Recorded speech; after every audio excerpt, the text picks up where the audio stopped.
রমজান সামনে, এবারের রমজানে টার্গেট নাও 30 দিনের রোজার মাধ্যমে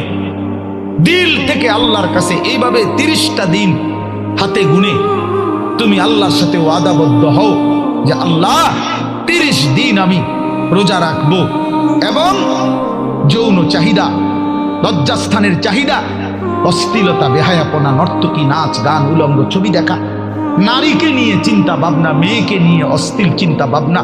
অবৈধ কোনো প্রেম সম্পর্ক, হারাম কোনো রিলেশন, এই সব ত্যাগ করে বন্ধু 30টা দিন মনোযোগ দিয়া রোজা রাখো, তারাবি পড়ো, ইফতার করো, সাহারি করো, তাসবিহ পড়ো, তেলাওয়াত করো, কোনো আলেমে দ্বীনের সাথে উঠা বসা করো, ইমাম সাহেবের সাথে সম্পর্ক করো। ইনশাআল্লাহ দেখবা